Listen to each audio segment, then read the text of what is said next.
Well guys, let's go way back and do a fun video here. If I was to say there's a circus wagon running down the Monfort Lane, would you know what I was talking about? Some of you old timers do, and if you don't, hey, here's a pretty fun story about an old trucking company.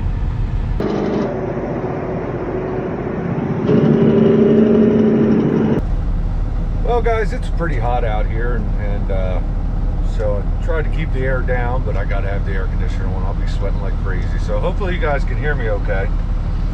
But we're doing a fun story here. My last couple of stories have been a little bit depressing. We've been talking about what's going on with Yellow and that horrible situation. And I did the story about Arrow Trucking and the snot-nosed greedy son that ran it into the ground.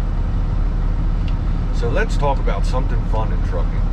I always knew about Monfort of Colorado. I always knew about them, and there's Facebook pages about them. There's you know, people talk about the best trucking companies ever. Monfort always comes up at some point. And actually Landline magazine just did an article, When Circus Wagons Ruled the Monfort Lane. And yeah, pretty cool article. This is in the July 2023 issue, so yeah, it's August 1st. But yeah, so Monfort was legendary for just owning the left lane. And there's some truth to that, there's some myth to it, there's some explanation that happened over the years about it. But first, let me tell you about the Monfort Company, or Monfort of Colorado. And Monfort of Colorado was just a feedlot that the Monforts owned. And years later, they decided to start doing their own processing.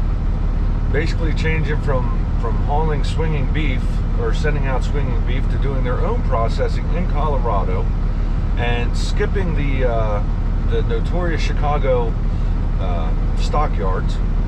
And basically they would break it down themselves, have it packaged, put in the trucks, and run to the East Coast, which is mainly everything that they did.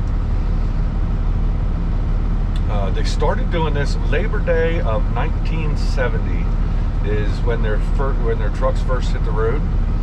They started with 11 trucks and 14 trailers. The trailers were 39.5 feet long. The trucks were all Kenworth's W925s, I believe they were. And of course, I'll keep showing these pictures throughout here.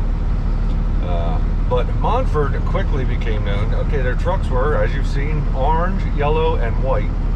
And they had the big billboard on the side, which was what Ken Monfort's idea was. He wanted big billboards, and it worked. Not only that, they soon became notorious in the trucking industry. Part of that was because their trucks were pretty fast. They talk about, in this, they said their original trucks were geared for 78 miles per hour and would do every bit of that. Their first trucks were powered by 350 horse Cummins. But the other reason they were so notorious is because they ran teams. All their trucks had team drivers in it, and they all ran in 4-hour shifts. So remember, at this time, I don't even know if logging rules were in effect then. But you know, when I first started driving for about a year, the rule was 10 on, 8 off, instead of now the 11 on, 10 off, or 14 on, 10 off. And I don't remember exactly how the rules were. So teams could run 4 hours at a time, switch off, and keep running. So their trucks stayed moving. And especially their main route was up along 80. So if you were running along 80, you'd see Monfort trucks all along there. Even though they only had 50 trucks, they were never stopping. Like I said, they started with 11 in I forget what year it was, but yeah, they had 50 trucks at the time. And yeah, they would just turn New York, Hunts Point, places like that, hauling the beef. So over time, they got known as the Monfort Lane. The left lane was known as the Monfort Lane, and of course they were circus wagons because of the color of their trucks. Well, the other reason is because when they started, they would haul loads to the East Coast, but they would come back empty because they were strictly, their job was to haul the meat. That is what they wanted to do. They were hauling the meat, and they didn't even start doing back hauls until late in the 70s. one driver was quoted as saying they would sometimes pick up maybe supplies or something for the Monforts, you know, boxes or whatever they might need. But overall, they were coming back empty. Well, you know, going across 80 there, Pennsylvania, Ohio, you know, some of that hilly area, I mean, you're going to blow right past trucks if you're running empty. So these are the reasons it was named for the Monfort Lane, named the Monfort Lane, and why they say they could pass everybody. There were rumors that if you got a speeding ticket there, Monfort would fix it, and they say that is not true at all. Monfort never fixed any speeding tickets. Of course, back then, getting a ticket was a whole lot different. You got a fine. You know, it didn't have CDL back then. You got a fine, and you paid it, went on your way. So they still say that their drivers were pretty safe and had pretty good driving records. Say, switching out all the time. But the Monforts overall are known in the trucking industry as this trucking company, but really the Monforts weren't into trucking. It was just a very small part of their meat packing business. And I mentioned before that, you know, I did that video all about Arrow Truck Sales and the son that ran that company into the ground in 8 short years, and how we had to do a happy story. So let's talk about where the next generations of Monforts ended up. They didn't run the company into the ground. We'll talk about what happened to them.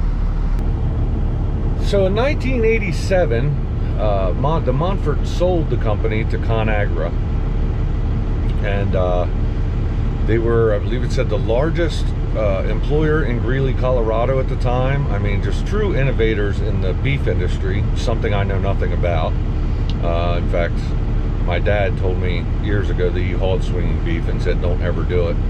From what I hear, they actually still do it sometimes. I think my buddy Bob actually hauls swinging beef. But I was told never to do it, and I take that advice pretty good. I've never done it.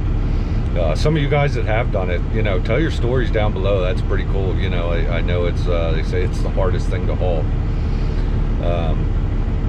But so they sold in 1987 to ConAgra. And, but the kids, you know, there was a Ken Sr., but then his children, Charlie and Dick, they went on to do amazing things. And actually, Dick originally partnered with 2 other guys to buy the Colorado Rockies, and years later his brother Charlie joined him, and they became the only 2 owners of the Colorado Rockies. So right now they own that baseball team. The grandson, whose name is Ken Monfort, actually still owns the Monfort Companies. He said he started it in 2011. It's called the Monfort Companies. And I looked through it, and this is a private capital firm. I don't understand all that stuff, but they have their hands in everything. Inviting investors in. I mean, they must really know what they're doing. They own 7-Eleven franchises, Jersey Mike's franchises, Taco John's, I think it is. A ton of real estate. I was looking through the website for a while, and that grandson started this very successful company. I also looked down through some of the things they do, and they have a pretty cool article that tells all about how it started as the Monfort feedlot. And you know, this is just a great story of a good company. Apparently they're very charitable over the years. They've done a lot of great things for people.